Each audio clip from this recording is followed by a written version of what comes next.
Shalom. Apa kabarnya hari ini? Luar biasa, karena kita punya Tuhan yang luar biasa. Iya, kita bersyukur saudara, tema tahun 2025 dari Bapak Gembala, visinya yang didapat adalah tahun penuaian besar, tahun tuaian yang terbaik bagi setiap kita. Dan siapa yang mau mengalami itu? Ya, kita semua tentu mau mengalami.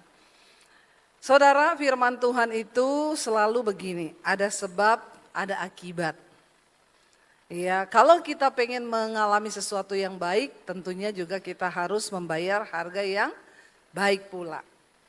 Ya, dan saya percaya sehebat apapun visi yang diberikan, kalau kita tidak mengikuti aturan dan cara mainnya Tuhan, maka kita juga tidak akan melihat itu.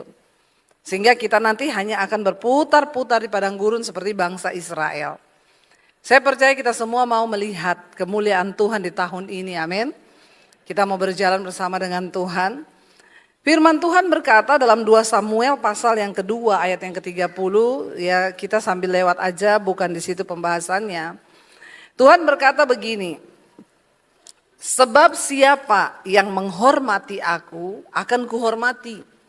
Ya, dan siapa yang menghina aku akan dipandang rendah. Tuhan yang berkata bahwa siapa menghormati Tuhan, itu akan dihormati Tuhan. Saudara pernah berpikir enggak kalau kita ini dihormati Tuhan itu kayak apa, saudara?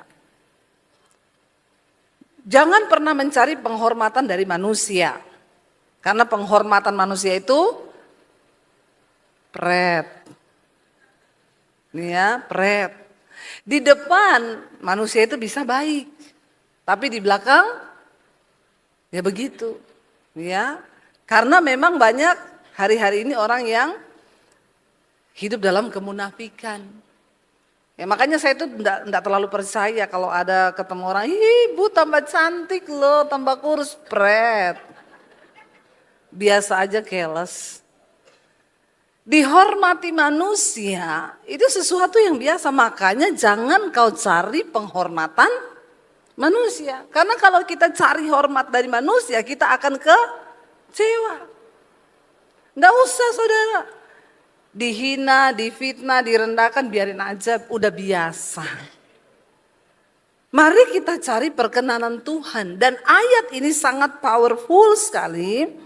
Tuhan berkata begini, sebab siapa menghormati aku akan kuhormati. Ayat ini disampaikan untuk Imam Eli. Tuhan itu berkata sebenarnya tadinya begini. Sebab itu demikianlah firman Tuhan Allah Israel. Sesungguhnya aku telah berjanji. Tuhan itu sudah berjanji buat keluarganya Imam Eli. Bahwa keluargamu dan kaummu akan hidup di hadapanku selamanya. Tapi sekarang demikian firman Tuhan, jauhlah hal itu daripadaku. Bukan Tuhan yang tidak mau menggenapi janjinya, tapi mereka yang tidak layak untuk menerima janji Tuhan. Karena untuk menerima janji Tuhan itu ya ada harga, saudara. Ya, Tuhan itu tidak main-main loh dengan janjinya. Dan dia berkata tadinya Tuhan sudah berjanji. Ya, jadi bukan Tuhan yang menggagalkan janjinya, tapi kitalah yang membatalkan rencana Tuhan terjadi atas hidup kita. Makanya ya, saya sudah melihat banyak orang Kristen itu hidup membayar harga yang harusnya dia tidak bayar, tapi dia terpaksa bayar karena ya dia tidak bisa, Tuhan nggak bisa menggenapi janjinya dalam kehidupannya. Ya, jadi kita berdoa, saudara. Makanya saya bilang, contoh saya ketemu ibu-ibu, bu suami saya selingkuh terus, bu saya tuh gini-gini. Ya ibu doakan suamimu.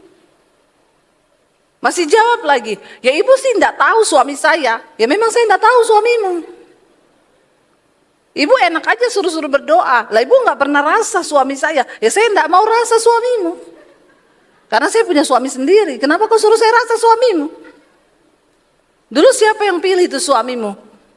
Emang saya yang pilihin kau? Bukan Bu, saya sendiri. Ya itu bayar harga. Yang muda-muda di sini makanya cari jodoh yang takut akan Tuhan.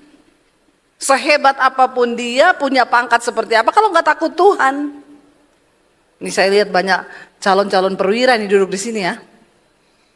Iya ya, benar ya. Siap dong. Nah, malah yang siap jemaatnya mereka nggak siap loh. Ya, saudara ya, nanti mereka juga akan punya jabatan, punya pangkat mungkin ke depan. Tapi kalau kau nggak takut Tuhan, percuma. Kalau kau tidak menghormati Tuhan, percuma. Yang muda-muda itu cari yang takut Tuhan.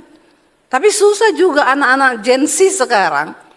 Ya, mereka bilang kalau saya sih Bu lebih baik menangis di atas Mercy daripada nangis di atas beca. Pret lu. Kalau saya bilang saya nggak mau menangis, saya mau tertawa di atas Mercy.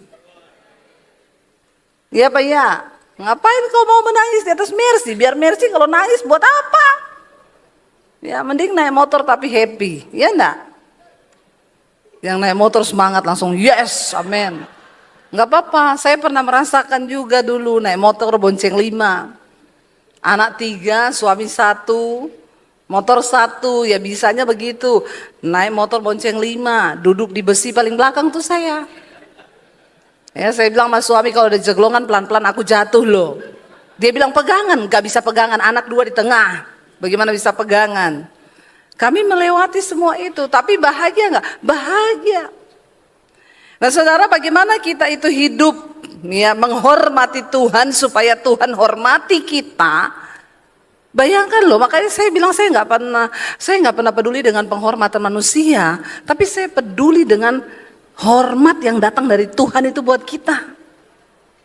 Kalau Tuhan yang menghormati kita tuh wow nggak? Wow wow wow loh, bukan satu kali wownya, bilang wow wow wow. Ya, benar Bapak Ibu. Yuk kita baca bersama yuk. Mazmur 25. Mazmur 25 ayat 12 sampai ayat 15. Apa yang kita dapatkan? Tahun penuaian yang terbesar, yang terbaik Tuhan berikan ketika kita ini mau hidup menghormati Tuhan. Baca bersama dengan suara yang keras 1, 2, 3. Siapakah orang yang takut akan Tuhan? Kepadanya Tuhan menunjukkan jalan yang harus dipilihnya. Ayat berikutnya, orang itu sendiri akan menetap dalam kebahagiaan dan anak cucunya akan mewarisi bumi. Tuhan bergaul karib dengan orang yang takut akan Dia dan perjanjiannya diberitahukannya kepada mereka. Wow, nggak ayat ini? Wow, wow, wow. Ini ayat luar biasa nih buat yang muda-muda nih ya. Kalau engkau mau berhasil dalam hidupmu, mau sukses dalam hidupmu, dengar nasihat firman Tuhan. Ya, jangan cuma banyak dengerin motivator. Kalau mau sukses bangun pagi-pagi, rajin bekerja tanpa takut Tuhan, itu semua sia-sia. Karena sukses tidak bicara tentang kekayaan. Ya, sukses berbicara tentang kehendak Tuhan yang digenapi dalam hidup kita, saudara. Dikatakan siapakah orang yang takut akan Tuhan? Di sini ada orang yang takut Tuhan? Siapa yang takut Tuhan? Kok nggak pede angkat tangan? Tapi jangan terlalu pede juga begini. Tunggu dulu pembahasannya, baru bisa ngomong aku nih takut Tuhan. Ya, siapakah orang yang takut akan Tuhan? Yang pertama apa yang kita dapatkan kalau kita takut akan Tuhan? Tuhan menunjukkan jalan yang harus dipilihnya. Dalam hidup ini kita nih diperhadapkan dengan banyak pilihan. Kalau kita memilih yang tepat, jalannya tepat, maka aman hidup kita. Tapi banyak orang yang memilih yang salah, saudara. Jalan yang Tuhan buat untuk hidup kita ini cuma satu. Kalau kita mau berjalan sesuai firman Tuhan, maka kita akan cepat mencapai apa yang menjadi tujuan Tuhan dalam hidup kita. Untuk menuju tanah perjanjian, bangsa Israel sebenarnya hanya memerlukan waktu beberapa hari. Ya, tapi karena ketidaktaatan mereka akhirnya jadi berputar-putar. Kita kan nggak mau hidup muter-muter, toh pusing kan? Pusing saudara. Saya tuh pernah dulu waktu saya baru pertama-pertama nyetir di Jakarta dan waktu itu baru-barunya Google Map. Saya pelayanan sendiri di Bekasi karena suami juga ada pelayanan, jadi saya nyetir mobil sendiri. Saya pulang dari Bekasi saudara, saya nyetir tiba-tiba masuk di sawah-sawah. Saya nyetir lagi kok di dapurnya orang. Saya kaget nyetir, ada orang masak, nyuci baju. Itu gang sempit-sempit, ada kebun, ada got.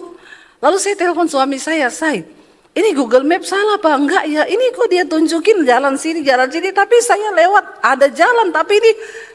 Terus suami saya bilang, coba kamu lihat settingannya. Mana ya, tak cari-cari dapat. Ternyata settingannya orang jalan kaki. Jadi saya masuk di dapur-dapur orang. Lalu saya tanya sama ibu-ibu situ, Bu, saya putar balik nggak? Bisa nggak? Nggak bisa, Bu. Ya udah ibu jalan aja pelan-pelan. Mobil bisa? Bisa. Untung waktu itu saya bawa mobil kecil. Jadi saya harus, ya tembus sih tembus. Tapi saudara bisa bayangkan kerepotannya, saya harus melewati jalan sempit, kecil, lewati jemurannya orang. Dan saya dimarah-marahin semua orang tentunya, Bu kok bisa sih ibu masuk ke sini? Saya juga tidak tahu kenapa saya masuk ke sini. Kamu pikir saya mau masuk ke sini? Kita ini kalau hidup nggak ngikuti jalan Tuhan, mencari-cari jalan sendiri, nggak tahu, nggak ngerti, akhirnya hidupnya jadi begitu tuh, bikin ribet hidupnya orang. Dan hidupmu sendiri juga akan ribet. Tembus sih tembus saudara, tapi lama dan stres, saya berkeringat, saya pokoknya emosi sendiri dan aduh kenapa jadi begini, mau balik nggak bisa, mau lurus got. Untung saya tidak kecemplung di sawah. Begitu tuh kalau hidup ini kita mau bikin sendiri. Akhirnya kita harus membayar harga yang harusnya tidak kita bayar. Dan rata-rata dari orang Kristen itu sekarang ya sedang membayar harga dari harga-harga yang dia bikin sendiri. Masalahnya itu bukan Tuhan, bukan karena kehendak Tuhan. Kita ini memang harus menderita, tapi beda menderita karena kehendak Tuhan dengan karena kehendak kita sendiri, saudara. Jangan mau menderita karena kehendakmu sendiri. Karena itu menyusahkan, menyulitkan, maka hidupmu akan semakin ribet. Nah, Alkitab berkata, kalau kita hidup menghormati Tuhan, takut akan Tuhan, maka Tuhan akan menunjukkan jalan yang harus kita pilih. Yang muda mau pilih jodoh, Tuhan tunjukkan. Ya, jodohmu yang terbaik, yang itu loh. Mungkin hari ini kau dikasih putus dengan yang ada, supaya kau bisa dapat yang terbaik. Tadi saya juga dengar ceritanya Pak Gembala. Dulu udah dikasih tanah ya, tapi akhirnya diambil lagi. Makanya memang kita ini jangan berharap pada manusia, karena manusia itu pasti mengecewakan ya. Saya dulu dijanjikan orang, ada orang mau jual tanah, Bu doakan ya, rumah saya di Menteng Bu, sudah ditawar orang nih 20 M. M-nya itu miliar, bukan ember saudara, bukan. Tuh rumah di Menteng mahal-mahal. Saya bilang iya, nanti kalau laku, dulu saya kan belum punya rumah, baru datang di Jakarta itu. Kalau laku saya beliin ibu rumah yang 500 jutaan, nggak apa-apa ya Bu. Zaman itu 500 jutaan udah lumayan, ini 15 tahun lalu. Jadi waktu dia bilang dia mau beliin rumah, saya cuma bilang sama suami, sama kita berdua saling mengingatkan nih, nggak usah terlalu dimasukin hati. Kalau orang ngomong taruh di kuping aja, stop di sini, jangan masuk ke hati. Karena manusia bisa berubah. Benar saudara, dari 20 M naik jadi 21 M. Dia nggak mau lepas aja Bu, enggak, masih bisa naik sampai akhirnya ada yang berani bayar 23 M. Buat saudara 23 M ngasih saya 500 juta itu ada artinya nggak sih? Enggak, terus harusnya ya. Begitu Bu, doakan ya hari ini jadi Bu pembayaran. Ya ini ibu ini saya layani, kalau berantem sama suaminya nelpon saya tengah malam saya layani. Ya mau dibunuh anaknya dia telepon saya layani, anak-anaknya juga. Begitu Bu besok bayaran, doakan ya, iya Bu, Tuhan beserta. Lalu sudah pergi saudara. Begitu siang saya ukur-ukur udah selesailah di notaris saya WA. Saya SMS waktu itu belum ada WA. Halo Bu, gimana? Lancar semuanya? Enggak dibales. Saya coba telepon. Bunyinya gini, telepon yang Anda tuju sedang bersembunyi. Sembunyi saudara, sembunyi. Begitu terima bayaran 23 M, telepon yang Anda tuju sedang bersembunyi. Tit, tit, tit. Begitu. Jadi saya, enggak maulah orang teleponnya aja udah mati. Akhirnya pembantunya tuh yang sering telepon-telepon saya kalau dia berantem sama suami. Saya tanya, Mbak, ibunya itu gimana kabarnya? Jadi enggak, saya enggak mau minta uang, cuma tanya aja. Berarti sudah beres semua ya. Salam Tuhan berkati. Pembantunya telepon saya, iya Bu Pendeta, sejak bayaran ibu tuh jadi aneh. Masa dia bilang gini, tutup pintu pagar, siapapun yang datang jangan boleh masuk. Orang-orang itu tahu sekarang saya punya uang, mereka pasti mau datang minta uang. Biar keluarga juga jangan dibukain pintu. Emang enak. Saya bilang sama suami, bener toh saya bilang. Iya, dulu janji begini, nanti saya ajak ibu jalan-jalan ke luar negeri.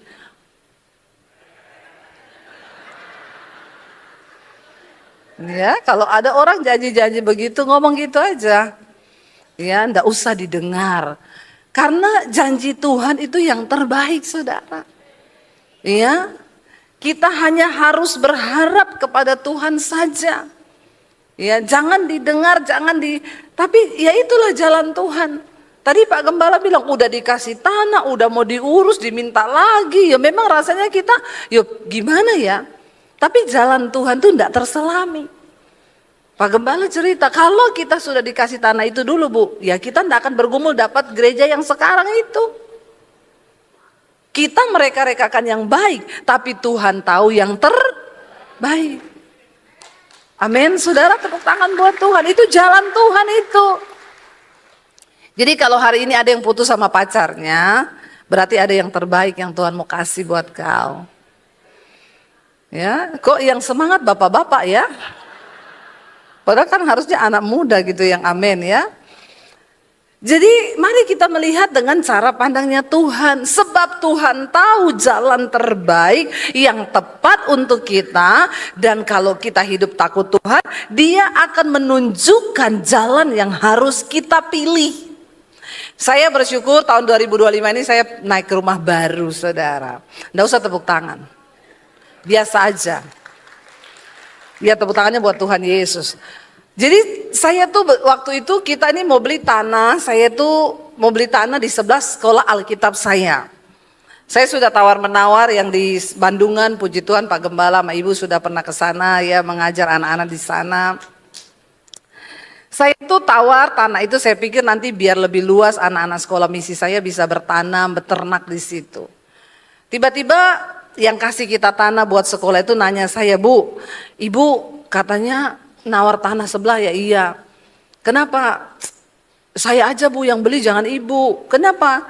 Saya dapat visi di situ mau buat panti jompo buat pendeta-pendeta yang tua nanti nggak ada rumah. Mau saya taruh situ. Kan kalau dekat sama sekolah misi Ibu nanti anak-anak sekolah Alkitabnya yang sudah lulus bisa jadi pengerja di situ bantu ini. Saya bilang gini, enggak Pak, saya sudah nawar, Bapak beli yang belakang aja itu buat saya.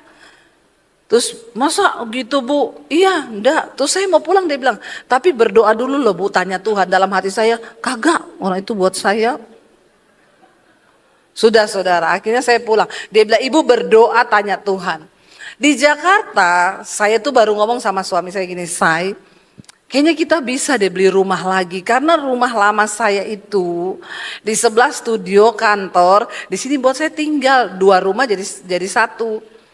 Tapi memang ukurannya itu kecil. Jadi saya masuk rumah saya itu sekarang isinya sembako semua. Begitu buka pintu itu masuk rumah itu udah nggak bisa masuk. Gini-gini saya saudara, karena udah sembako, beras, apa semua di situ. Jadi saya bilang sama suami, bolehlah ya kita doa dulu tanya Tuhan kita beli rumah yang lebih besar. Itu pergumulan saya. Tapi kita bertanya sama Tuhan, Tiba-tiba Pak Rudi Tanu itu, kakaknya Hari Tanu, dia bilang gini, Bu, ini Pak Amos Djaratnam datang loh di Jakarta, di Indonesia. Dulu kan dia pernah nubuatin ibu di Jakarta. Ibu akan jadi hamba Tuhan besar, ada banyak rencana Tuhan yang besar terjadi di Jakarta. Ibu mau nggak ketemu, kita makan malam, dinner bareng. Terus nanti ibu bersaksi tuh sama dia, cerita dong Bu ya. Tuhan sudah menggenapi nubuatan yang 15 tahun lalu disampaikan. Oh iya ya Pak, mau. Kami ketemu saudara. Waktu ketemu, kita cerita bersaksi sambil makan malam, gak terasa restorannya tutup. Terus kita diusir. Pak maaf ibu sudah tutup restorannya ya.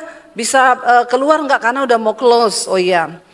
Kita sudah berdiri, tiba-tiba Pak Amos Djaratnam bilang sama saya sama suami, sebelum pergi saya mau berdoa buat kalian. Oh iya Pak, terima kasih. Kami tidak minta didoakan, kami tidak minta nubuatan saudara. Akhirnya iya, saya mau berdoa. Waktu dia berdoa buat kami saudara, begitu dia berdoa, dia langsung bilang gini, saya melihat ibu lagi menggumuli sebidang tanah. Saya langsung ingat tuh tanah di sekolah Alkitab. Tapi Tuhan berkata, ibu jangan beli tanah itu. Karena tanah itu ada orang lain yang akan beli. Dan saya melihat di situ seperti ada panti. Loh, saudara saya merinding loh. Saya enggak cerita apa-apa loh sama dia. Saya enggak ngomong apa-apa sama dia. Ya, tapi jangan saudara pikir ini pendeta sakti. No, Tuhan itu menyampaikan nubuatan sesuai kepentingan setiap orang untuk maksud dan rencana Tuhan. Jadi biar saudara datang-datang, Bu nubuatin saya dong. Kagak bisa kalau hidupmu tidak selaras dengan rencana Tuhan itu. Lalu saya bilang, berarti kaget saya. Lalu dia bilang, saya juga melihat Bu, Tuhan akan kasih lagi ibu satu rumah. Yang itu memang benar-benar untuk family. Saya bilang sama suami, kita bisa lah beli rumah satu lagi yang khusus untuk family. Nggak campur sama sembako, nggak campur sama studio. Dan itu dia bilang saudara, Tuhan akan menunjukkan jalan keputusan yang akan kau pilih waktu kau hidup takut akan Tuhan. Jadi dari situ saya berdoa sama suami, yaudah kita bergerak yuk cari-cari rumah. Saudara tahu itu rumah yang kita dapat Tuhan kasih itu luar biasa. Pokoknya harganya itu fantastis tingginya, tapi kami dapat di bawah separoh. Itu sampai pajak nggak percaya, nggak mungkin rumah ini harga segini. Kami sudah tinjau di situ karena itu tetangganya artis-artis. Saya bukan artis, tapi saya melihat waktu Tuhan turut bekerja, saudara, apa yang mustahil. Kami dapat rumah itu karena itu punyanya ibu-ibu udah tua, dia nggak mau tinggal sendiri, dia mau tinggal di Bali sama anaknya. Jadi rumahnya itu mau dijual. Nah dia itu jual nggak tahu harga sekeliling, tidak ditawarkan, tidak ditulis dijual. Hanya saya pergi lihat rumah lain, tapi yang ngantar saya bilang ada lagi di situ kalau ibu mau lihat, tapi tidak ditulis dijual, cuma lewat tetangganya. Jadi waktu Tuhan bekerja itu saudara, kita tuh cuma, Tuhan tuh ajaib ya. Ajaib loh, makanya hidup takut akan Tuhan sehingga dikatakan Tuhan akan menunjukkan jalan yang harus kau pilih. Dan dikatakan di sana orang itu sendiri akan apa? Menetap ya dalam kebahagiaan dan anak cucunya akan mewarisi bumi. Apa itu kebahagiaan? Oh, nggak ada masalah. Apa itu kebahagiaan? Oh nggak ada proses. No saudara, menetap dalam kebahagiaan itu bicara tentang sikap hati. Walaupun kau miskin, tapi kau hidup takut Tuhan, kau bahagia. Ini yang lain muka-mukanya kayak nggak percaya gitu. Ibu ngomong miskin bahagia. Emang ibu pernah miskin? Pernah, lebih miskin dari kau saya dulu. Ya, mungkin saudara nggak pernah mengalami mau makan nggak tahu apa yang mau dimakan. Tidak pegang uang 1 sen pun. Saat itu saya cuma hidup di kos-kosan, cuci baju anak kos, nyapu, nyetrika, mau makan apa nggak ada. Kalau nggak ada makanan ya saya puasa. Saya pernah merasakan hidup di titik yang terendah di hidup saya. Tapi apakah saya tidak bahagia? Saya bahagia. Waktu saya menikah dengan suami saya, kami punya anak 3 ya waktu itu naik motor saudara, ya bonceng 5 pelayanan. Ini ada Bu Eva di sini nih, saksi hidup saya dulu di Solo. Ya, saya dulu pelayanan di gerejanya dari ujung ke ujung naik motor, kadang harus gotong-gotong anak, titip mertua dulu. Kalau suami saya dapat berkat, saya ini baru pulang les ada duit 50.000, mau nggak ke mall? Ya, zaman dulu tuh, ya berapa 20 tahun lalu kali. Kita ke mall sudah 50.000 tuh cukup, beli nasi goreng 2, beli minum 3 untuk berlima. Nasi goreng 1 bagi 2, yang 1 bagi 3 anak-anak. Apakah kami bahagia? Bahagia. Naik motor bonceng 5. Sampai kadang itu minumnya irit-irit ya dek, nanti nggak cukup loh. Jadi kadang nge-mall makan nasi goreng pulang gitu.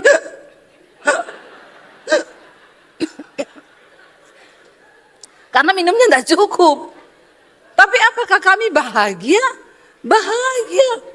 Ya saya bersyukur anak-anak saya itu mengalami yang seperti itu saudara. Ya, bagaimana, tapi juga akhirnya mereka juga bertumbuh, bukan kurang gizi. Anak-anak saya sekarang cantik-cantik, luar biasa kayak maknya. Ya, itu Tuhan, apakah kami bahagia? Bahagia.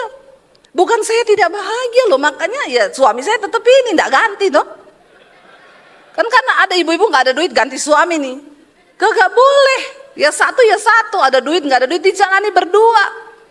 Waktu nggak bisa bayar rumah, kami ajak anak-anak berdoa, ayo deh kita berdoa yuk. Kenapa? Kita nggak bisa bayar rumah nih, nanti rumahnya kayaknya mau diambil bank. Lah terus kalau diambil bank gimana mam? Ya kita balik ke rumah kontrakan. Anak saya nomor 2 waktu itu masih kecil, ya mam rumah kontrakannya kan tua, bocor, nggak apa-apa deh. Kalau kiamat semua rumah hancur. Mau rumah mewah, rumah bagus, rumah bocor, rumah tua, hancur semua. Oh jadi sama aja ya mam? Sama. Ada penghiburan di hati. Ya, benar saudara, nggak ada satupun yang bisa kita banggakan. Ya, yuk kita hidup takut Tuhan, Dia akan menetap dalam kebahagiaan. Saya kalau nggak ada uang, saya masuk di kamar, saya nangis sama Tuhan, bahagia, bahagia. Daripada kau harapkan mertua, stres kau, apalagi nggak dikasih sama mertua, gondok kau kepahitan. Lebih baik masuk di kamar berlutut duduk sama Tuhan nangis. Itu yang saya lakukan. Saya nggak pernah minta uang sama keluarga saya karena saya tahu saya sudah keluar dari rumah, saya diusir karena menerima Yesus. Kalau saya minta uang nanti mereka bilang, ikut Yesus minta uang ke sini. Mana Yesusmu? Saya tidak mau mempermalukan nama Tuhan. Amin saudara. Dan Tuhan itu memperhitungkan imanmu. Jangan iri kalau hari ini saya diberkati. Tuhan tahu saya dari dulu tidak pernah mau pinjam atau minta kepada keluarga saya. Saya tidak mau mereka menyepelekan Tuhan Yesus yang sudah panggil saya. Kami berdua menderita sendiri. Nangis sendiri. Masuk kamar tutup pintu nangis sama Tuhan. Tapi setelah itu plong, bahagia. Dan Bapa yang di surga tuh melihat saudara.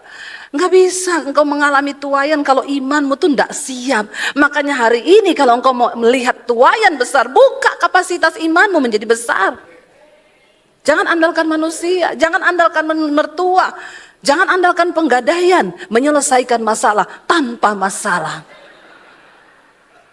Padahal nambah. Mana ada menyelesaikan masalah tanpa masalah? Ya, soalnya Bu Tuhan tidak terlihat, penggadaian terlihat. Depan rumah saya Bu, gede lagi spanduknya. Pakai mata iman berharap sama Tuhan. Kenapa mujizat tidak pernah terjadi? Karena kau selalu mengandalkan kekuatanmu. Dan Alkitab bilang terkutuklah orang yang mengandalkan kekuatannya sendiri, yang mengandalkan manusia.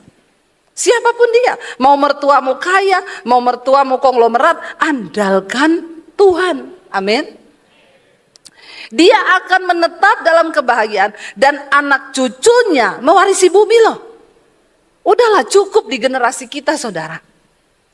Mungkin orang tua kita dulu gak hidup takut Tuhan, tapi bilang Tuhan cukup.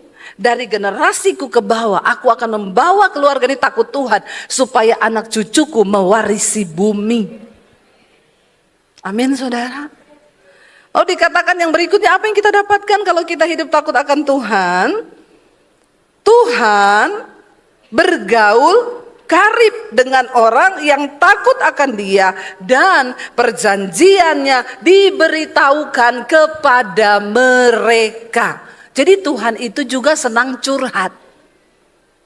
Tapi Dia cari teman curhat, orang-orang yang takut akan Dia. Saudara juga ndak usah berharap punya bestie di dunia ini. Ya, saudara itu mau coba curhat ke bestimu, kau pikir tuh bestie. Ya, lalu kau bilang, saya kan punya bestie, curhat. Hari-hari ini tuh banyak loh orang tuh tukang curhat. Temennya anak-anak saya tuh, gua stres nih, gua ke psikiater, katanya gua sudah stadium 4 nih. Iya, anak saya balas cari Tuhan. Kayaknya kalau ini Tuhan gak bisa deh. Saya bilang sama anak saya, balas aja cari setan. Kalau udah gak mau cari Tuhan, suruh cari setan aja, cari setan sana. Supaya tambah hancur hidupmu. Iya. Dia pindah curhat ke temannya dia yang satu. Gua stres nih, gua ke psikolog, katanya gua stadium 3. Temannya balas, gua stadium 5. Mau cari tempat curhat di mana? Walaupun orang yang saudara anggap saudara percaya, dia bisa jadi pengkhianat. Ya, yang ada saudara, saya mau curhat nih tentang suami gua kecewa banget loh. Gimana? Panjang apa cepet? Panjang nih, sambil ngopi yuk. Oke, kita ketemu di kopi ini ya. Baru mau berangkat nih. Bestimu yang mau kau curhati, udah chat bestinya juga.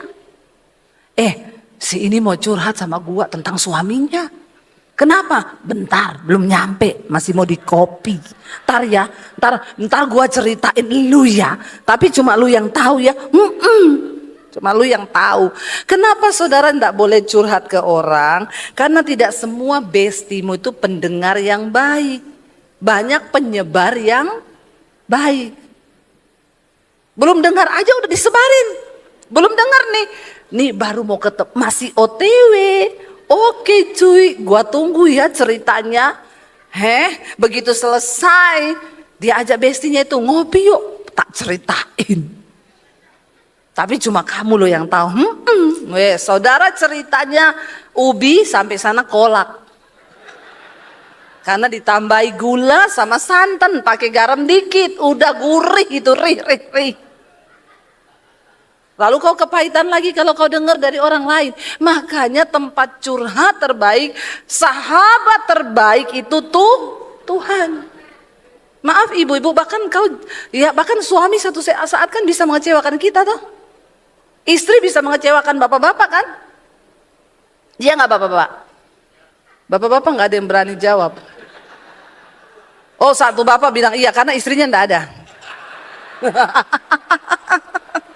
Bapak-bapak lain nggak ada yang berani ngomong, soalnya istrinya di samping, kakinya udah diinjak. Ada satu bapak suaranya kencang, iya tak liatin nggak ada istrinya ya pak ya. Kenapa nggak ikut pak istrinya? Iya memang tidak selamanya, bahkan pasangan kita itu bisa menjadi teman curhat, ya teman terbaik. Jangan terlalu menaruh harap pada manusia. Ya karena suami juga satu saat kan ya, suami itu cuma 2, kalau nggak diambil pelakor ya dia panggil Tuhan. Ya jadi kita taruh yang pertama Tuhan dalam hidup ini. Ada masalah datang sama Tuhan, amin. Curhat sama Tuhan. Jangan jadikan tempat lain tempat curhat. Apalagi bapak-bapak di kantor, curhatnya sama teman kantor. Ibu-ibu, ini tadinya awalnya mau konseling bu, jadi konsleting kau. Lalu terjadi perselingkuhan. Jangan bapak ibu. Tuhan bergaul karib dengan orang yang takut akan Dia. Kita senang gak dijadikan sahabat karibnya Tuhan? Saya ini enggak punya loh. Saya ini banyak teman di sekeliling saya. Nih sahabat-sahabat saya ini datang dari Jakarta. Tapi enggak ada satupun yang saya jadikan mereka itu tempat curhat. Tanya, enggak ada. Ya tempat curhat saya hanya sama Tuhan. Iya, jadikan Tuhan tempat terbaik kita untuk curhat. Nggak usah juga curhat sama pendeta. Apa-apa konseling, apa-apa dikit konseling. Masalahnya itu terus nggak selesai kau. Saya tuh ketemu orang, saya pelayanan di satu gereja. Lalu ada bapak-bapak kejar saya. Bu, saya mau konseling, boleh bu? Pak, saya hari ini 5 kali khotbah loh pak. Kayaknya saya nggak sempet pak konseling. Bapak konseling sama Bapak Gembala aja. Pak Gembalanya di situ, begitu masuk ke ruangan Pak Gembalanya bilang, nggak usah ditanggapi bu, semua pendeta yang datang ke sini dia minta konseling. Tapi sama Bapak sudah, aduh sama saya sudah bosan bu tiap hari konseling. Mbak bisa kasih bocoran saya tuh masalahnya apa? Dia tuh ditinggal istri sama anaknya pergi. Kenapa? Pelitnya minta ampun tuh Bapak. Jadi saya bilang, oh terima kasih Pak sudah dapat bocoran ini. Begitu selesai ibadah ketiga saya di ruang, dia datang lagi. Bu, sudah boleh nggak? Boleh, masuk silakan duduk. Karena saya sudah dapat bocoran masalahnya. Bapak ada masalah apa? Saya ini ditinggal istri saya bu, mereka pergi sudah berapa tahun gini. Ya dijemput dong Pak, nggak mau, terima telepon aja nggak mau, gini. Bapak ada salah apa? Enggak, Bapak selingkuh? Enggak. Bapak kasih uang nggak ke istri? Ya itu dia sih bu, ya saya tuh kan ya gini. Ya Pak, ya bukan apa-apa ya Pak. Bapak mau istrinya pulang hari ini juga? Iya gimana bu? WA minta nomor rekening. Ya, Bapak ndak usah banyak konseling ya. Itu semua pendeta juga udah bosan lihat Bapak. Jadi mending sekarang Bapak telepon istrimu, WA istrimu, mah minta nomor rekening yang bisa saya transfer. Transfer Pak, 25 juta pulang istrimu Pak. Gitu ya Bu, ya udah kalau gitu saya aja yang pulang Bu.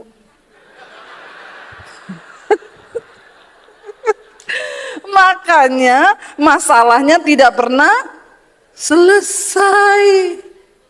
Biar kau konseling sama siapapun, kalau kau tidak mau melakukan firman, saya bilang Pak ingat satu hal, Alkitab bilang orang kikir tidak masuk surga loh Pak. Hati-hati loh Pak, ya masih bagus istrimu cuma minggat. Untung kau tidak dibikinin kopi pakai sianida Pak. Ya kalau dia cuma minggat bagus itu, bertobat bapak-bapak, amin. Ada ibu-ibu konseling sama saya, suami saya bu, saya ke pasar diantar bu, diantar. Sampai orang satu pasar bilang, hi ibu itu suaminya romantis banget ya pagi ke pasar. Bukan karena dia baik bu, karena dia enggak mau kasih saya uang. Ibu tahu kembalian 5.000 diambil bu, langsung masuk ke kantongnya. Betapa saya sakit bu, bayangkan semua orang bilang suamiku romantis antar aku ke pasar, padahal karena dia pelit bu. Ih ada begitu ya, bapak-bapak jangan kau aniaya istrimu loh. Karena Alkitab bilang doa orang yang teraniaya itu didengar Tuhan. Nah kalau dia sudah bosan berdoa supaya kau bertobat, ada ibu-ibu yang bilang, saya doakan terus kok bu. Iya doakan suamimu bu. Iya saya doakan tiap hari. Doanya apa? Tuhan cabut nyawanya. Astagfirullah subhanallah. Menakutkan. Soalnya saya sudah bosan berkumpul buat dia gak berubah-ubah. Pelitnya itu loh minta ampun. Bapak-bapak jangan pelit, amin. Tolong aminnya yang rela. Ya. Jangan, ayo saudara, kita ini belajar ya, curhat sama Tuhan, ndak usah curhat sama pendeta, datang cari Tuhan. Ketika Tuhan kasih tahu jalan-jalannya lewat firman-Nya, bertobat. Sebenarnya semua saudara itu sudah tahu kok masalahnya itu apa. Nggak perlu konseling kalau baca Alkitab. Nggak perlu cari-cari Bapak Gembala, Ibu Gembala mau konseling. Hi bosan ya saya, orang-orang itu konseling masalahnya itu tok. Dan dia tahu sebenarnya jalan keluarnya itu ada di Alkitab. Tapi pura-pura nggak tahu. Kebanyakan omong aja di jemaat ini. Ya, makanya Tuhan juga lama-lama lihat ini orang ini Kristen puluhan tahun nggak berubah-berubah hidupnya. Kita muter saja di situ tahun 2025. Ayo kita mau bilang Tuhan, kami ini mau jadi anak Tuhan yang berkenan kepada Tuhan. Kenapa saudara? Baca yang terakhir, jangan tepuk tangan dulu belum kelar. Saya tahu saudara tepuk tangan biar saya cepat selesaikan. Ibrani 12 ayat 25 sampai ayat 25 saja sampai ayat yang ke-29. Kita baca sama-sama, saya undang para imam musik maju ke depan. Ya, baca bersama 1, 2, 3. Jagalah supaya kamu jangan menolak Dia yang berfirman. Sebab jikalau mereka menolak Dia yang berfirman, menyampaikan firman Allah di bumi tidak luput, apalagi kita jika kita berpaling dari Tuhan yang berbicara dari sorga. Waktu itu suaranya menggoncangkan bumi, tetapi sekarang Ia memberikan janji satu kali lagi, aku akan menggoncangkan bukan hanya bumi saja, melainkan langit juga. Saudara bisa bayangkan kalau Tuhan menggoncangkan bumi dan langit? Hei, kita ini gempa bumi 7 skala Richter aja saudara, 5 menit puyeng kita. Tsunami terjadi, semuanya hancur. Apalagi kalau Tuhan akan menggoncangkan bukan hanya bumi saja, tapi langit juga. Apa yang terjadi di LA, di California hari-hari ini, kita melihat. Ya, 2 hari sebelum terjadi kebakaran, mereka menghujat Tuhan, berkata nggak ada yang pilih Tuhan. Sambil tertawa semuanya artis-artis itu, siapa yang pilih Tuhan? Tertawa terbahak-bahak. Jangan kau lupa, ya, engkau harus menghormati Tuhan yang pegang kendali bahkan atas hidup kita. Ya, nafas hidup diputus habis kita saudara. Satu kali lagi, aku akan menggoncangkan bukan hanya bumi saja, melainkan langit juga. Ungkapan satu kali lagi menuju kepada perubahan pada apa yang dapat digoncangkan, supaya tinggal tetap satu yang tidak digoncangkan. Saudara, apa yang dapat digoncangkan di hidup kita? Kekayaanmu bisa digoncangkan. Kesehatanmu hari ini bisa digoncangkan. Uangmu bisa digoncangkan. Apa yang gak bisa digoncangkan di hidup ini? Karirmu, jabatanmu, sekolahmu. Tuhan bisa goncangkan semuanya dalam waktu berapa detik Dia bisa goncangkan. Ya, supaya kita masuk dalam satu keadaan yang tidak tergoncangkan. Makanya jangan sombong karena semua dapat tergoncang. Hari ini kebakaran di LA dan California sudah menyebabkan kerugian 800 triliun. Artis-artis kehilangan rumah triliunan saudara. Ya, itu coba yang sudah dibangun dengan begitu bangga luar biasa dalam waktu sekejap.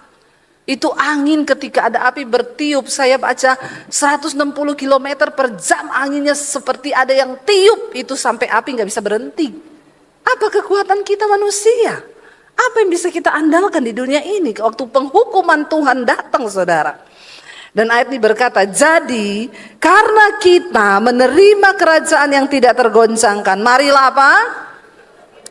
Mengucap syukur dan beribadah kepada Allah menurut cara yang berkenan kepadanya dengan hormat dan takut. Sebab Allah kita adalah apa?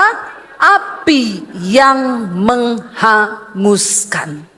Saudara, Yesus berkata, jangan kamu pergi tinggalkan Yerusalem sebelum engkau diurapi oleh Roh Kudus. Ya, penting mereka diurapi dulu baru melayani. Ya, jangan dibalik-balik. Ya, kenapa saudara? Penting orang dipenuhi Roh Kudus dulu baru pelayanan. Ya, yang pertama supaya nggak mudah jatuh. Tidak terjadi hari-hari ini orang melayani selingkuh, melayani homo, melayani lesbi, melayani tapi jadi pelakor. Nah, ini banyak terjadi. Kenapa? Karena tidak di dalam pengurapan Roh Kudus. Makanya Yesus berkata, penting ya, jangan tinggalkan Yerusalem. Berdoa sampai Roh Kudus turun ke atasmu, baru engkau pergi melayani. Mereka ada di loteng saudara, menunggu Yesus datang di loteng Yerusalem. Kemarin juga kami datang ke sana. Dan saudara, ya, Yesus berkata, kamu akan dipenuhi oleh kuasa Roh Kudus sehingga kamu melakukan banyak tanda. Mereka dipenuhi lalu mereka pergi. Ketika mereka dipenuhi oleh Roh Kudus, Petrus mulai berkhotbah. Ya, hari ini kita diberi firman Tuhan dari Kisah Rasul pasal yang kedua. Petrus berkhotbah begitu berapi-api dengan pengurapan Roh Kudus. Sekali khotbah, berapa ribu yang tobat? 3.000 orang bertobat. Hari ini 3.000 kali pendeta khotbah, untung-untung 1 yang tobat. Ini salahnya di mana dan apa yang terjadi sekarang? Apakah pendetanya yang berubah atau jemaatnya yang memang keras kepala? Ya, Petrus berkhotbah sekali khotbah 3.000 orang bertobat. Saya sampai penasaran apa isi khotbah Petrus itu. Mau saya tiru supaya orang juga bertobat. Ternyata isi khotbah Petrus memang hanya apa? Bertobatlah, bertobatlah, bertobatlah. Jadi saudara, memang hari-hari ini kita harus mendengar khotbah-khotbah tentang pertobatan. Kenapa banyak orang tidak bertobat? Karena yang didengar hanya khotbah-khotbah tentang berkat, berkat, dan berkat. Jemaat di tempat ini mau yang berkat atau tobat? Alay lebay. Yang mau dengar khotbah tobat, angkat tangan. Yang mau berkat, angkat tangan. Banyak juga yang mau berkat-berkat. Ya. Jangan cari berkat. Kejar pertobatan, maka berkat akan mengalir atas hidupmu. Karena kalau engkau cuma cari berkat, bisa jadi salah jalan. Ke Gunung Kawi juga bisa jadi kaya. Tapi kalau ikut Yesus, bertobat dan diberkati. Karena kita mau menjadi orang yang diberkati, bukan jadi orang kaya, tapi Kalau orang kaya belum tentu diberkati. Saudara ngerti maksud saya? Banyak orang kaya bisa menikmati segalanya tapi hidupnya nggak bahagia. Itu namanya orang kaya. Kalau orang yang diberkati, uangnya banyak, hartanya banyak, hatinya damai. Kok nggak ada amin? Jadi saudara mau jadi orang yang diberkati atau orang kaya? Nah begitu, sekarang baru semakin dicuci otak nih ya. Jadi mengerti ya. Nah kenapa saudara Petrus berkhotbah orang bertobat? Karena isi khotbahnya pertobatan. Bertobat, bertobat, bertobat, berilah dirimu dibaptis. Dan akhirnya saudara Alkitab berkata mereka mendengarkan khotbah Petrus itu. Dan kita lihat, sekarang kita masuk Kisah Para Rasul pasal yang kedua, ayat yang kalau saudara di rumah nanti baca ayat di atasnya itu tentang khotbah Petrus ya. Ayat yang ke-41, judul perikopnya cara hidup jemaat yang pertama. Kita belajar dari firman Tuhan supaya kita bertumbuh sebagai gereja Tuhan. Ayat 41 firman Tuhan berkata begini, orang-orang yang menerima perkataannya itu memberi diri dibaptis dan pada hari itu jumlah mereka bertambah kira-kira berapa? 3.000 jiwa. Dan Alkitab berkata mereka yang mendengarkan khotbah Petrus itu memberi diri untuk dibaptis. Kemarin kita melakukan pembaptisan di Sungai Yordan, ya, di tempat di mana Yesus pernah dibaptis. Ada yang bertanya, Bu, karena yang ikut rombongan saya itu 125 orang, nggak semua orang GBI, ada yang HKBP, Katolik, ada yang macam-macam, jemaat DBTV. Lalu mereka tanya, Bu, ya, cara baptisan yang benar itu yang mana? Saya berkata yang sesuai firman Tuhan. Kita nggak boleh keluar dari konteks firman, yang sesuai dengan baptisan Yesus. Alkitab berkata hendaklah kamu menjadi satu iman, satu kasih, satu baptisan. Bagaimana Yesus dibaptis? Ketika pertama kali Yesus tampil, dia datang kepada Yohanes dan dia berkata, ya aku mau dibaptis olehmu. Yohanes berkata, untuk melepas kasutmu saja aku tidak layak. Tapi Tuhan berkata itu harus terjadi supaya genaplah apa yang dinubuatkan oleh kitab suci. Saya yakin kenapa Yesus harus dibaptis supaya memberi kita teladan. Yesus dibaptis aja banyak yang nggak ikuti teladannya, apalagi kalau enggak, ya itu pasti ada yang dibaptisnya disiram air, sedikit ada yang mungkin baptisannya kayak apa. Nah kekristenan itu artinya meneladani Kristus. Makanya Alkitab bilang bertobatlah dan berilah dirimu dibaptis. Jadi yang dibaptis bukan anak kecil, tapi orang yang menyadari menerima Yesus, bertobat dan memberi diri. Jadi waktu kecil itu bukan baptisan, itu penyerahan. Karena syarat baptisan bertobatlah, berilah dirimu dibaptis. Harusnya orang-orang yang ada di dalam gereja ya menyadari akan hal ini, bertobat, berilah dirimu untuk dibaptis. Ya, jadi saudara saya menerangkan kepada jemaat kemarin. Ya, kita harus meneladani apa yang dikatakan Yesus, dan Alkitab berkata Yesus masuk ke dalam air. Ketika Yesus keluar dari air, Roh Allah seperti burung merpati turun ke atasnya. Ya, lalu terdengarlah suara dari sorga yang berkata, inilah anakku yang kukasihi, kepadanyalah aku berkenan. Kenapa Allah berkenan? Karena dia melakukan seperti yang harusnya memang tertulis menggenapi. Nah, kita meneladani itu, saudara. Saya bersyukur kemarin anak saya di sana ngomong, Mam, aku mau dibaptis. Saya tidak pernah paksa anak saya untuk dibaptis, sekalipun saya pendeta. Saya bilang kepada anak saya, Alkitab berkata, kamu harus memberi diri. Saya kasih ayatnya, saya kasih tahu ke mereka, tapi saya nggak paksa dia, ayo cepat cemplung ke kolam, baptis. Buat apa? Harus dari kesadaran dia memberi diri kepada Tuhan. Itu yang sah. Ya, dan akhirnya anak saya dibaptis. Saya bersyukur sekali, saudara. Itu adalah anugerah Tuhan. Dengan sadar dia memberi diri untuk dibaptis. Bagaimana kita bisa bertumbuh? Awalnya adalah berilah dirimu dibaptis, supaya engkau dimateraikan. Lalu yang ke-42 dikatakan di sana, mereka bertekun dalam pengajaran rasul-rasul dan dalam persekutuan. Dan mereka selalu berkumpul untuk memecahkan roti dan berdoa. Mereka bertekun dalam pengajaran. Ya, saudara, sudahkah engkau bertekun dalam pengajaran firman Tuhan? Saya sudah melakukan apa yang Tuhan mau. Di mesbah doa setiap malam jam 8 kita membahas dari kitab Kejadian. Ya, dan itu tidak mudah, tapi orang Kristen yang rindu, dia pengen tahu Alkitab. Ya, dia belajar. Ya, setiap malam kita bahas dari kitab Kejadian.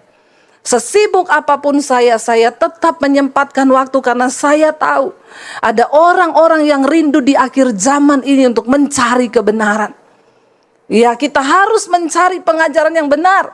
Kemarin di Israel kami datang ke satu tempat yang mempersiapkan pembangunan bait Allah.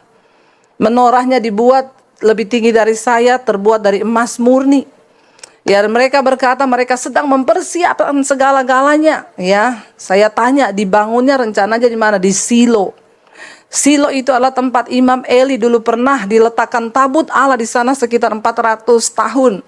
Ya, ditaruh di sana dan Imam Eli sebagai imamnya di sana, dan Hana datang ke sana berdoa meminta anak, lalu Samuel lahir di situ karena doa Hana. Apapun itu, saudara, ya ada yang nggak percaya, ada yang percaya. Gimana bait Allah akan dibangun? Seorang Amerika Yahudi sudah mempersiapkan semuanya. Saya percaya Alkitab berkata memang itu akan terjadi, karena sampai hari ini Yahudi masih menanti Mesias untuk datang. Mereka tidak percaya Yesus adalah Mesias. Nah, kalau mereka minta terus Mesias, mereka bangun bait Allah, bisa saja yang masuk antikris. Alkitab berkata antikris bisa bikin api turun dari langit. Mujizat-mujizat akan terjadi dan banyak orang akan terseret dan percaya. Mari kita berjaga-jaga. Karena itu, ya, kalau engkau mau bertumbuh, di sini dikatakan bertekun di dalam pengajaran. Kita diberi 1 hari waktu 24 jam loh. Berapa banyak waktu engkau berikan bagi Tuhan untuk mengenal kebenaran? Berapa banyak waktu engkau berikan hari-harimu hanya untuk sesuatu yang sia-sia? Kita harus memikirkan kepentingan manusia batiniah kita, saudara, hari-hari ini. Nggak bisa santai. Berlari mengejar pengajaran itu. Berlari pengen tahu lebih dalam lagi tentang iman. Dan Alkitab berkata, engkau harus siap sedia untuk memberikan pertanggungan jawab kepada semua orang yang meminta pertanggungan jawab tentang imanmu. Jangan bawa sama saya, nanti saya kenalin sama pendeta Debbie ya, kamu tanya-tanya sama dia. No.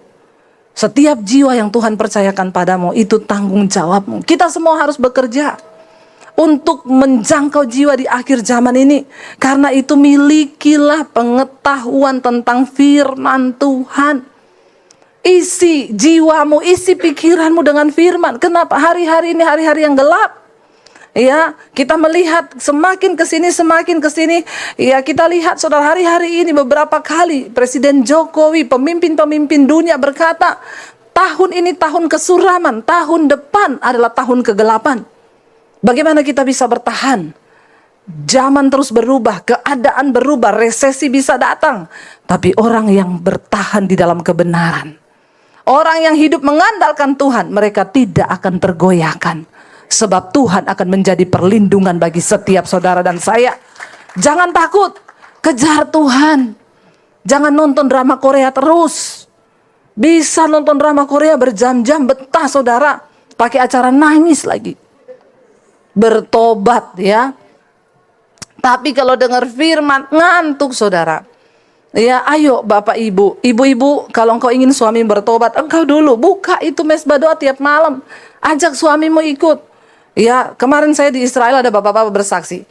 Saya itu tadinya benci sekali sama Bu Devi itu. Saya nggak suka dengar Bu Devi itu khotbah. Tapi istri saya tiap malam itu di tempat tidur saya tutup kepala kuping saya sama bantal. Satu kali saya dengar istri saya setel khotbah ibu berkata, kalau kamu mau masuk surga harus hidup kudus. Salah satunya adalah lepas dari ikatan pornografi. Dia kaget, dia bilang karena saya ini hobi Bu. Hobi nonton film pornografi. Nggak usah angkat tangan di sini yang hobi. Di dalam hati saja. Ngomong sama Tuhan. Engkau harus kudus untuk bisa masuk ke dalam rumah Tuhan, di dalam kerajaan Allah. Dia bilang, sekali Bu saya dengar itu khotbah, ketika ada pengurapan Roh Kudus, saudara, firman itu tidak kembali dengan sia-sia. Dia bilang, saya datang Bu kepada Tuhan, saya menangis, saya mohon pengampunan. Mulai detik itu juga saya berhenti. Dia bilang, kalau saya lihat begitu sekarang saya rasa jijik. Wow, itu Tuhan saudara. Dan hari-hari ini Tuhan sedang mencari hati yang terbuka, yang merindukan pengajaran yang benar untuk diisi, ditabur. Engkau perlu bertumbuh dalam iman hari-hari ini. Dunia sudah semakin tidak menentu. Negara-negara yang kuat bertumbangan satu persatu. Kalau hari ini kita di Indonesia masih santai, masih bisa melihat, masih makan, masih bisa menikmati berkat-berkat, bersyukur. Itu karena masih ada anak-anak Tuhan yang berdoa. Saya percaya pelayanan saya ini adalah pelayanan panggilan Tuhan di akhir zaman. Kita berdoa bagi bangsa. Dulu setiap malam kita berdoa untuk TNI Polri, sampai orang tuh telepon saya, Bu, kenapa sih tiap hari doain TNI Polri? Saya bilang karena mereka adalah orang-orang yang berdiri atas bangsa ini, memegang keamanan di bangsa ini. Harus ada orang-orang benar. Sekarang dibongkar Tuhan, diporak-porandakan. Itu doa-doa kita. Itu jawaban doa kita. Orang-orang yang tidak benar diturunkan, dihukum. Supaya pada bertobat pejabat-pejabat di atas bangsa ini. Mereka berdiri sungguh-sungguh atas dasar kebenaran. Bayangkan firman Tuhan berkata, kalau hukum sudah muncul terbalik, mau jadi apa bangsa ini? Saya pegang itu, kebenaran meninggikan derajat bangsa, tapi dosa itu menjadi noda bagi bangsa. Dan semua dimulai dari gereja Tuhan. Kalau gereja tidak bertumbuh, buat apa saudara? Ngapain saudara tiap minggu datang pulang, habis transport, bensin, buang waktu, kalau engkau nggak bertumbuh? Tapi bagaimana kita bertumbuh? Punyalah kerinduan untuk menerima pengajaran yang benar. Buka hatimu bagi Tuhan. Mereka berkumpul, memecah roti dan berdoa. Ayat 43. Maka ketakutanlah mereka semua, sedang rasul-rasul itu mengadakan banyak mujizat dan tanda-tanda. Saat itu Tuhan benar-benar mengurapi rasul-rasul itu. Kenapa? Karena mujizat harus terjadi supaya orang percaya bahwa Yesus itu sungguh-sungguh Tuhan. Kenapa Petrus harus berjalan di atas air? Karena pada waktu itu masih banyak orang yang belum percaya kepada Yesus. Dan dia harus memperagakan, dia harus mempertontonkan kuasanya agar mata melihat dan menjadi percaya. Orang bisa jalan di atas air itu saudara melawan gaya gravitasi bumi loh. Tidak mudah. Dan kalau bukan kehendak Tuhan gak bisa saudara. Kemarin kita di Danau Galilea ditanya, siapa yang mau berjalan di atas air dapat kalung satu. Ibu-ibu maju ke depan, saya berani. Benar Bu, copot sepatu. Copot sepatu. Yakin ibu mau turun ke air berjalan? Yakin Pak. Ibu punya iman? Iman saya besar. Oke. Dipanggil tim keamanan bawa pelampung. 2 orang akan mengangkat dia, dibuang dari perahu. Waktu udah datang orang, dia pakai sepatu lagi. Enggak mau saya Pak. Kenapa pakai sepatu lagi? Enggak sampai iman saya. Ya, ditanya lagi, siapa yang mau jalan di atas air? Saya angkat tangan. Siram air dari botol aqua dan kita berjalan di atasnya. Jalan di atas air. Enggak perlu engkau mau mempraktekkan berjalan di atas air hari ini, buang tenaga. Kenapa hari itu harus terjadi? Karena memang Yesus harus menyatakan dirinya sebagai Tuhan. Hari ini enggak usah lu buang-buang iman untuk berjalan di Kali Ciliwung. Pakai imanmu untuk mengubah hidupmu, berkata aku mau berubah. Itu mujizat lebih besar daripada berjalan di atas air. Amin. Dan hari ini kita sudah tidak membutuhkan lagi yang seperti itu. Kenapa? Karena kita sudah percaya bahwa Yesus Tuhan. Bahkan kita bisa berkata, Tuhan aku sembuh atau tidak sembuh, Engkau tetap Tuhan bagiku. Amin saudara. Tapi hari itu mereka melihat mujizat demi mujizat terjadi. Orang lumpuh berjalan, orang buta melihat, orang mati dibangkitkan. Supaya orang-orang yang tidak percaya itu bisa percaya kepada Yesus, saudara. Ya, dan dikatakan di sana ayat 44, dan semua orang yang telah menjadi percaya tetap bersatu, dan segala kepunyaan mereka adalah kepunyaan bersama. Orang itu tandanya kalau sudah bertumbuh, dia tidak terikat lagi dengan harta dan kekayaan. Karena kita tahu semuanya akan berlalu. Harta kita itu hanya titipan. Ya, kepunyaan satu orang itu adalah kepunyaan mereka bersama. Bahkan ayat di bawah berkata, ya, dan selalu ada dari mereka yang menjual harta miliknya, lalu membagi-bagikannya kepada semua orang sesuai dengan keperluan masing-masing. Tanda seseorang sudah bertumbuh dalam iman, tidak pelit. Bilang amin. Saudara mau tahu tips untuk Anda tidak terlilit di dalam masa resesi kalau itu benar-benar terjadi? Saudara mau dapat rahasia untuk tetap diberkati Tuhan? Siapa yang mau angkat tangan? Saya mau bilang banyak-banyaklah menabur. Kenapa mukanya berubah? Giliran dibilang menabur langsung. Prinsip dunia berkata, untuk bisa engkau simpan uang menjadi kaya, tabung sebanyak-banyaknya. Tapi firman Tuhan berkata, untuk engkau bisa melihat mujizat dan pemeliharaan Tuhan dalam hal keuangan, tabur sebanyak-banyaknya. Engkau mulai harus mempraktekkan ini, saudara. Lihat orang yang berkekurangan di sampingmu. Jangan hanya pikirin diri sendiri, tapi mulai melihat orang-orang kesusahan. Keluargamu lapar, beriin dia beras. Ada tetanggamu yang gak bisa makan, tolongi dia. Maka Tuhan akan memelihara engkau. Kenapa? Karena ada alasan bagi Tuhan untuk memberkati engkau. Sebab engkau menjadi berkat bagi orang lain. Sebab engkau menabur untuk pekerjaan Tuhan. Saya percaya, ya, Tuhan akan menyatakan perbedaan antara orang yang sungguh-sungguh cari Tuhan. Di tengah masa pandemi kita akan melakukan pekerjaan yang besar. Kenapa? Dunia boleh berubah, Tuhan dan firman-Nya tidak pernah berubah. Amin, saudara. Jangan hanya hidup bagi kepentingan dirimu sendiri. Mulai lihat kepentingan orang di sekelilingmu. Lihat saudaramu yang berkekurangan. Tanggalkan sedikit daging kita. Keinginan kita, kalau kita baca di sini, saudara, ada dari mereka yang setiap harinya itu menjual harta miliknya, lalu membagi-bagikannya kepada orang-orang sesuai dengan kebutuhan mereka. Nggak gampang itu loh, jual loh. Hari ini saya enggak suruh saudara jual mobil, enggak. Lakukan sesuai takaran imanmu. Karena untuk memberi itu juga butuh iman. Tidak semua orang mendapatkan kasih karunia itu. Banyak orang berani buat dirinya untuk gayanya, dia keluarin uang banyak. Tapi sayang, untuk pekerjaan Tuhan, untuk menabur, dia nggak berani keluar besar. Itu banyak.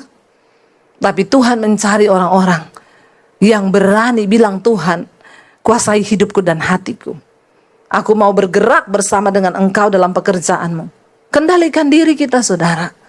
Kalau engkau mau melihat pemeliharaan Tuhan, saudara, apa yang kita alami hari ini, itu adalah hasil taburan kita di masa-masa yang lalu.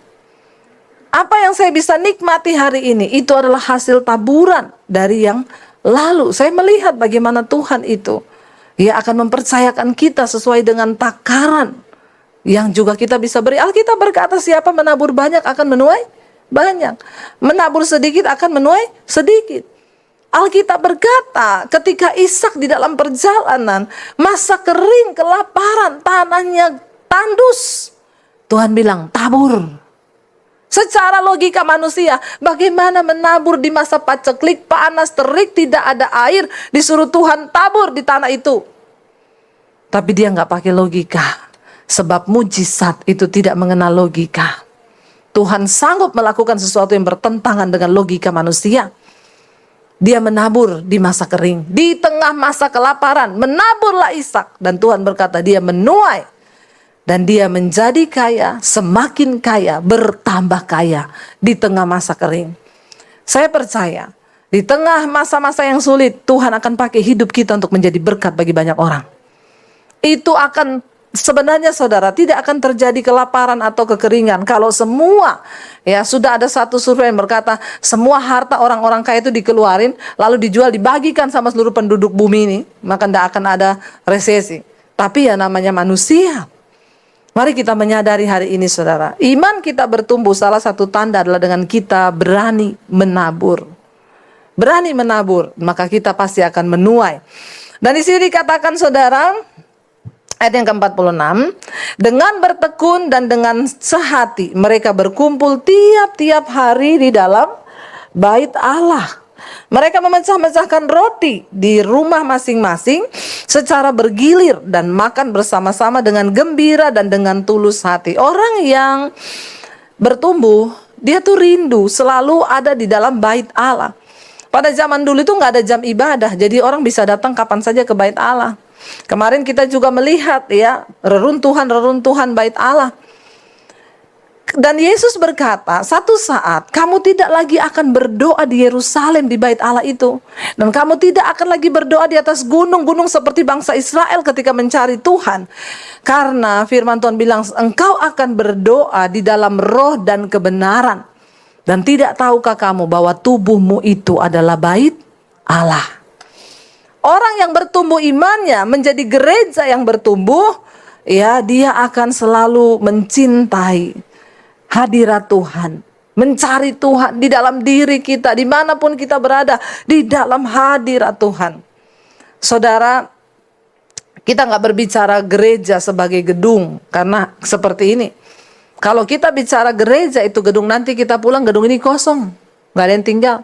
Saya bahkan pernah dulu mendengar saudara ada orang bilang gini, Bu, ya di pabrik ini kalau ada karyawan kerasukan dipanggilin orang pintar. Terus diusir setannya, Bu. Setannya selalu lari ke sebelah situ, Bu. Padahal sebelah situ gereja. Terus saya tanya, loh jadi orangnya kalau kerasukan setannya lari ke sebelah situ? Iya. Setannya bilang apa? Kata setan, rumahku di sebelah. Ya, karena itu hanya bangunan. Kalau dipakai cuma seminggu sekali, habis itu kosong ya banyak setan yang datang. Karena itu firman Tuhan berkata, apa itu bait Allah? Tubuh kita. Kita harus mencintai Tuhan, biarkan Tuhan ada dalam tubuh kita sebagai bait Allah ini saudara. Dan dikatakan di sana mereka berkumpul tiap-tiap hari, memecah roti di dalam rumah masing-masing secara bergilir, makan bersama-sama dengan gembira dan tulus hati. Saudara, kita ini diciptakan sebagai makhluk sosial. Karena itu kita ini harus sering kumpul-kumpul. Tapi jangan kayak orang Jawa bilang, kumpul mangan ora mangan sing penting kumpul. Ya kita kumpul-kumpul dan makan-makan. Amin. Ya kayak ayat ini bilang kan, mereka kumpul makan roti. Ya jangan mangan ora mangan sing penting kumpul. Wah itu saya enggak mau. Ya kalau kumpul-kumpul harus makan-makan. Kok kayak orang susah loh. Masa kumpul enggak makan saudara? Ya lapar saudara. Ayat ini berkata, kita ini diciptakan sebagai makhluk sosial. Karena itu adalah sebuah kebutuhan di jiwa untuk kita ini berkumpul bersama-sama orang lain. Perhatikan kalau orang mulai suka menyendiri, ya keluar dari keramaian, mau duduk di pojok, nanti duduk di sana, lama-lama ketawa-ketawa, tuh tanda-tanda. Perhatikan kalau anakmu mulai menjauh menyendiri, Ya, suamimu menyendiri, istrimu suka-suka menyendiri, hati-hati. Mendekati sakit, benar. Kenapa? Karena kalau manusia normal tuh dia suka kumpul. Tapi kumpulnya yang benar, jangan kumpul sama yang tidak benar. Saling mendoakan, saling membangun, ngobrol tentang kasih Tuhan, tentang cinta Tuhan, kita ngobrol tentang pengajaran firman Tuhan. Makanya orang itu yang suka kumpul-kumpul tuh awet muda, saudara. Kok ketawa? Ini pengalaman pribadi atau saudara nggak pernah ngumpul? Bener, kalau saudara sudah mulai mendekati stres, cepat cari teman kumpul. Walaupun cuma kita ngopi ya, yuk ngobrol. Karena kita memang dari sananya diciptakan sebagai makhluk sosial. Ya, nanti kalau sebanyakan sendiri-sendiri stres, numpuk-numpuk lah, akhirnya mulai ketawa-ketawa sendiri, lama-lama gila loh saudara. Ya, hati-hati. Sering kumpul saudara, dikatakan di situ makan-makan dengan gembira dan dengan tulus hati. Jaga ketulusan hati. Kita berbuat baik sama orang tidak usah harapkan imbalan. Kita melayani Tuhan tidak usah harapkan apa-apa. Belajar menjadi orang yang tulus hati. Istri layani suamimu, nggak usah harapkan apa-apa, katakan. Tapi tetap harapkan dikasih uang. Karena kalau ndak belanja, ndak masak nanti bapak-bapak ya. Jangan harapkan apa-apa supaya kita nggak kecewa. Hidup ini tulus-tulus saja. Ya, nanti kalau kita nggak tulus, oh itu orang ya, saya sudah begini, tapi dia itu ternyata begini, kita kepahitan lagi. Ya, hidup kita jadi tercemar lagi. Ya, dikatakan di situ dengan tulus hati. Bangun persahabatan dengan hati yang tulus. Engkau juga memberi kepada orang tulus aja, jangan ada embel-embel di belakang. Nanti semakin hari semakin terluka, kecewa, akhirnya kepahitan. Tapi kalau kita menabur, memberi dengan tulus hati, Tuhan yang akan membalaskan. Tetap berbuat baik, karena setiap benih baik yang kau tabur, itu nilainya tetap di hadapan Tuhan. Sebab Tuhan yang menimbang. Tapi kalau engkau taruh harapan pada manusia, maka hilang semua, Tuhan nggak akan balas itu.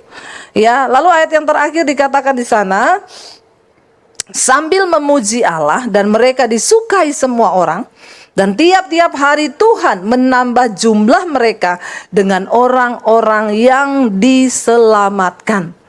Kenapa saudara? Alkitab berkata, orang yang imannya bertumbuh, ya, dia menjadi gereja yang bertumbuh. Dia selalu memuji Allah dan dia disukai semua orang. Mari kita introspeksi diri. Apakah kita ini jadi pribadi yang disukai? Atau kalau kita datang orang bubar? Ya, kita datang orang, yes dia datang, seneng gitu ya. Tapi ada orang-orang kalau dia datang lagi bubar, yuk bubar. Ya, coba cek saudara. Ya, pertama tanyalah kepada suamimu. Atau istri, ya tanya suami, suami tanya istri. Ya, apakah saya ini menjadi pribadi yang menyenangkan? Tolak ukurnya, coba istri sekali-sekali tanya suamimu, Pak, aku mau keluar kota ya, 1 minggu. Kalau suamimu jawab gini, kok cuma 1 minggu, 1 bulan dong.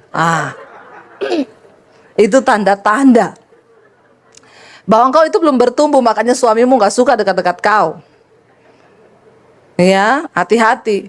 Sebaliknya juga suami begitu. Ya, apakah kita ini dirindukan di rumah oleh anak-anak kita? Ya, oleh orang-orang di sekitar kita, atau hidup kita ini jadi batu sandungan, orang tuh muak lihat kita. Tanda orang yang bertumbuh itu dia disukai banyak orang. Kayak saya ini loh. Ya, nggak usah ngece. Kita harus disukai banyak orang, saudara. Karena ada pengurapan Tuhan atas hidup kita. Dan karena itu Tuhan tambah jumlah orang yang bertobat. Kenapa? 1 orang bertobat, dia cerita sama temannya yang belum bertobat. Kamu tahu nggak? Aku tuh mengenali Yesus. Dahsyat Tuhan itu. Aku diubahkan. Tadinya aku merokok, aku disembuhkan Tuhan. Tadinya aku homo. Saya ketemu dengan orang homo beberapa waktu yang lalu. Dia bersaksi kepada saya, Bu, saya ini tadinya homoseksual. Saya tadinya nggak suka khotbah ibu itu. Saya lewatin terus. Tapi satu saat di tengah masa pandemi, saya ketakutan, Bu, karena saya mengidap ciri-cirinya AIDS. Saya takut mati. Lalu saya periksakan diri dan benar saya reaktif, Bu. Saya cari Tuhan, saya dapat khotbah ibu. Saya di jamaah Tuhan hari itu saya nangis bu. Saya berdoa, Tuhan saya mau bertobat, saya mau tinggalkan. Lalu saudara, Roh Kudus memampukan dia dan dia bertobat. Dia mengasingkan diri dari semua komunitas yang selama ini dia ada, yang membuat dia jatuh dan melakukan hubungan sesama jenis. Lalu akhirnya dia keluar dari sana. Dan puji Tuhan dia doa puasa, ketika dites lagi negatif. Saya bilang, Tuhan sudah menunjukkan kasih karunia-Nya kepada kamu loh. Jangan main-main. Dia berkata, iya bu, saya sekarang mau dipakai Tuhan. Saya mau selamatkan orang-orang yang dari dunia sana. Tapi saya tidak mau mencobai Tuhan. Saya nggak mau jatuh lagi di tempat yang sama. Karena itu setiap hari bu, saya ikut mesbah doa, saya ikut mesbah syukur di mobil, di kantor. Saya dengar khotbah ibu. Itu namanya orang niat mau bertobat. Jangan main-main dengan dosa. Ya, pertama ciri orang bertobat itu tinggalkan dosa, serahkan dirimu kepada Tuhan, bertobat. Yang selingkuh, bertobat. Yang kepahitan, buang kepahitan, lepaskan. Doa buat orang yang menyakiti engkau. Ayo saudara, kita berlomba-lomba di akhir zaman ini untuk kita boleh mencapai perkenanan Tuhan. Amin. Ya, supaya Tuhan berkenan, supaya satu saat Tuhan datang, kita layak untuk masuk di dalam kerajaannya yang mulia. Ya, jadi saudara, siapa tahu kita lagi di sini, Tuhan datang, kita diangkat semua. Ya, rajin-rajinlah dengar firman. Lagi dengar firman kan kudus tuh, Tuhan datang. Jangan lagi di night club, Tuhan datang, tertinggal saudara.